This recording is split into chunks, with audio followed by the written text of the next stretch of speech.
യഹോവ പിന്നെയും മോശെയോട് അരുളി ചെയ്തത്, നീ ഇസ്രായേൽ മക്കളോട് പറയേണ്ടത് എന്തെന്നാൽ, ഒരു സ്ത്രീ ഗർഭം ധരിച്ച് ആൺകുഞ്ഞിനെ പ്രസവിച്ചാൽ അവൾ 7 ദിവസം അശുദ്ധയായിരിക്കണം. ഋതുവിന്റെ മാലിന്യകാലത്തെന്ന പോലെ അവൾ അശുദ്ധയായിരിക്കണം. 8-ാം ദിവസം അവന്റെ അഗ്രചർമ്മം പരിച്ഛേദന ചെയ്യണം. പിന്നെ അവൾ 33 ദിവസം തന്റെ രക്തശുദ്ധീകരണത്തിൽ ഇരിക്കണം. അവളുടെ ശുദ്ധീകരണ കാലം തികയുന്നതുവരെ അവൾ യാതൊരു വിശുദ്ധ വസ്തുവും തൊടരുത്. വിശുദ്ധ മന്ദിരത്തിലേക്ക് വരികയും അരുത്. പെൺകുഞ്ഞിനെ പ്രസവിച്ചാൽ അവൾ 2 ആഴ്ചവട്ടം ഋതുകാലത്തെന്ന പോലെ അശുദ്ധയായിരിക്കണം. പിന്നെ 66 ദിവസം തൻ്റെ രക്തശുദ്ധീകരണത്തിൽ ഇരിക്കണം.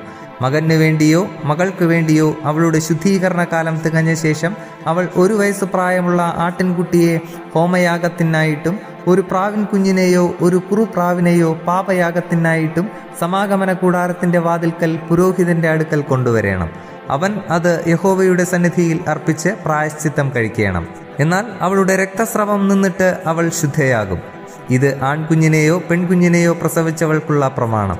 ആട്ടിൻകുട്ടിക്ക് അവളുടെ പക്കൽ വകയില്ല എങ്കിൽ അവൾ 2 കുറുപ്രാവിനെയോ 2 പ്രാവിൻ കുഞ്ഞിനെയോ ഒന്നിനെ ഹോമയാഗത്തിനും മറ്റേതിനെ പാപയാഗത്തിനുമായി കൊണ്ടുവരേണം.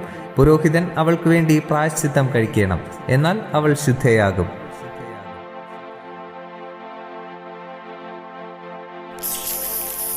ഇത്രയുമാണ് നമ്മുടെ ഈ ആഴ്ചത്തെ അധ്യായം.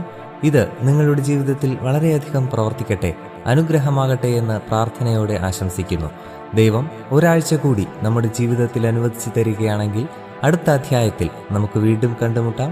അതുവരെ ദൈവകൃപ നമ്മോടുകൂടെ ഉണ്ടായിരിക്കുമാറാകട്ടെ. ആമേൻ. നിങ്ങൾ ആദ്യമായാണ് ഈ ചാനൽ കാണുന്നതെങ്കിൽ ദയവായി ശ്രദ്ധിക്കുക. ബൈബിൾ ആദ്യം മുതൽ അവസാനം വരെ വായിക്കുന്ന ഒരു പ്രോഗ്രാമാണിത്. താല്പര്യമുണ്ടെങ്കിൽ നിങ്ങൾക്കും ദിവസത്തിൽ ആകെ 5 മിനിറ്റ് മാത്രം ചിലവാക്കിക്കൊണ്ട് ഇതിൽ പങ്കാളികളാകാം. ഒരുപക്ഷെ ഇത് നിങ്ങൾക്ക് വേണ്ടി കൂടിയുള്ള ഒരു പ്രോഗ്രാം ആയിരിക്കാം. ഇതിൽ പങ്കെടുക്കുവാൻ ആഗ്രഹമുണ്ടെങ്കിൽ ഈ ചാനൽ സബ്സ്ക്രൈബ് ചെയ്യുക. പ്രത്യേകിച്ച് നിങ്ങളുടെ സുഹൃത്തുക്കൾക്ക് ആർക്കെങ്കിലും ഇത് ഉപകാരപ്പെടും എന്ന് നിങ്ങൾ കരുതുന്നുണ്ടെങ്കിൽ അവർക്കും ഇത് ഷെയർ ചെയ്യുക. ഒരുപക്ഷെ അതുവഴി നിങ്ങൾ അവരുടെ ജീവിതത്തിൽ ഒരു അനുഗ്രഹത്തിന് കാരണമാകാം. ആദ്യം മുതൽ തന്നെ ബൈബിൾ വായിച്ചു തുടങ്ങുന്നതിനായി ഒരു ലിങ്ക് ഞങ്ങൾ ഡിസ്ക്രിപ്ഷനിൽ കൊടുക്കുകയാണ്. അതുവഴി നിങ്ങൾക്ക് ബൈബിൾ ആദ്യം മുതൽക്കേ വായിക്കുവാൻ സാധിക്കും. ഇനിയുള്ള വചനങ്ങൾ അപ്ലോഡ് ചെയ്ത ഉടനെ തന്നെ അറിയുവാനായി ബെൽ ഐക്കൺ പ്രസ് ചെയ്യുക. ഇതിലൂടെ ദൈവത്തെക്കുറിച്ച് കൂടുതൽ അറിയുവാൻ, ദൈവത്തിൻ്റെ അനുഗ്രഹം കൂടുതലായി അനുഭവിക്കുവാൻ നമുക്ക് കഴിയട്ടെ എന്ന പ്രാർത്ഥനയോടെ നന്ദി, നമസ്കാരം.